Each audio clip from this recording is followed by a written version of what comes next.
Ni kata Nabi SAW, dia dengar Nabi tu yang dia terkesan sangat. Sebab Nabi kata, kubur ni adalah tempat pertama dari penempatan-penempatan akhirat. Siapa yang terselamat di situ, maka sesudah itu semuanya akan menjadi mudah dan ringan.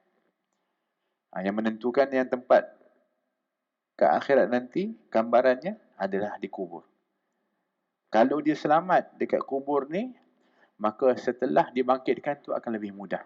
Apabila satu jenazah itu dihantar ke kubur, ada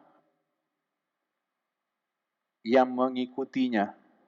Semua akan balik. Yang akan ikut dia apa? Yang akan bantar dia, keluarga dia. Yang akan hantar dia, harta dia. Harta dia maksudnya apa? Maksudnya kereta yang dipakai hantar ke kubur, apa namanya kan? Dibawa. Apa lagi yang akan tu? Kawan-kawan akan hantar. Tapi ini semua balik. Yang akan tinggal hanya amal je. Kan? Kawan baik kita pun akan hantar. Tapi dia akan tinggal tak dengan kita duduk kat situ? Tak. Dia akan balik juga. Yang hanya akan teman kita tinggal, tak akan pergi mana-mana, amal kita.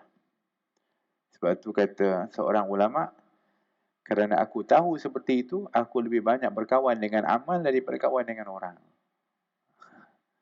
Maknanya, banyak buat amal daripada kita rasa nak bergaul dengan orangnya. Lebih baik banyak bergaul, beramal. Lebih baik. Sebab itu yang akan jadi teman setia kita nanti.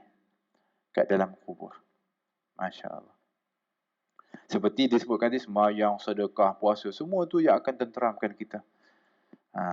Yang akan menghilangkan ketakutan kita. Bersabda Rasulullah SAW, Al-qabru imma rawdatun min riyadil jannah wa imma hufratun min hufarin nar.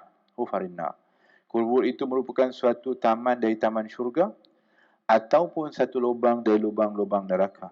Bersabda Rasulullah SAW lagi, ma ra'aitu manzaran illa wal qabru afza'u minhu.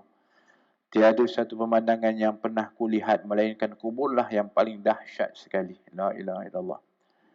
Sebab tu Sayyidina Uthman bin Affan radhiyallahu anhu, dia tak boleh tahan. Sayyidina Uthman radhiyallahu ketika berada di perkuburan, beliau sentiasa menangis sehingga membasahi janggutnya. Itu adalah di antara kebiasaan Sayyidina Uthman. Memang para sahabat ni, mereka lahir dari satu madrasah yang disebutkan dengan madrasah Rasulullah SAW. Dan Nabi SAW mengasaskan ilmu itu dengan satu perkataan. Nabi mengatakan, "Lau ta'lamuna ma'a'lam, la bakaitum kathira, la dhahiktum qalila, wa la bakaitum kathira."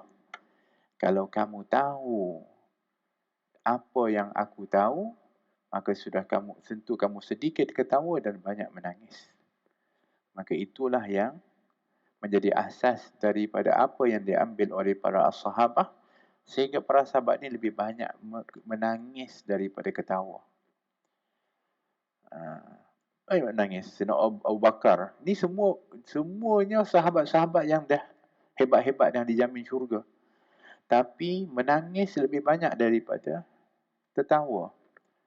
Kenapa? Kerana lahir daripada madrasah Rasulullah yang Nabi kata, kalau kamu tahu apa yang aku tahu, kamu akan sedikit ketawa dan banyak menangis. Maka Sayyidina Abu Bakar selalu menangis. Baca Qurannya menangis. Sayyidina Umar sampai ada kesan hitam di dua pipi dia. Sebab itu tempat saluran air selalu mengalir. Sayyidina Osman ni, tak dia lalu kubur, tengok kubur kecuali akan menangis. Sampai dikatakan kepada dia, orang tanya, ketika engkau mengingati syurga dan neraka, engkau tidak pernah menangis seperti ini. Sepatutnya kalau ingat syurga ke neraka, kau lagilah menangis kan, sebab itu lebih dahsyat. Kita rasalah. Tapi kenapa kalau tengok kubur, kau menangis sungguh-sungguh, wahai Sayyidina Uthman? Maka beliau, Sayyidina Uthman berkata, saya pernah mendengar Rasulullah SAW bersabda, Al-qabru awwalu manzilin min manazilil akhirah.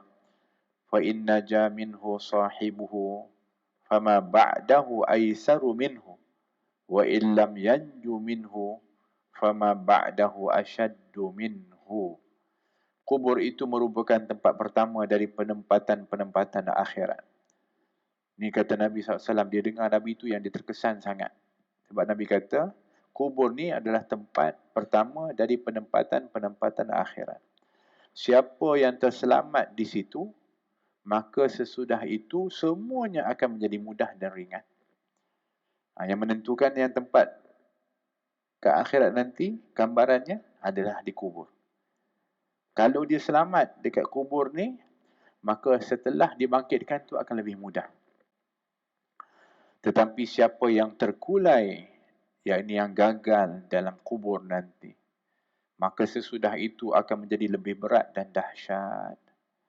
Sebab tu dia takut sangat. Sedangkan dia adalah sahabat yang sudah diberi jaminan syurga oleh Rasulullah SAW. Dia sahabat yang sudah diberikan jaminan syurga. Ada 10 sahabat yang telah dijamin syurga oleh baginda Rasulullah SAW. Termasuklah Sayyidina Uthman bin Affan radhiyallahu anhu. Jadi kalau yang pergi Waqi', kalau pergi ziarah ke Madinah, pergi Baqi', itu ada kubur di Sayyidina Uthman. Yang dikuburkan di Baqi', Sayyidina Uthman bin Affan.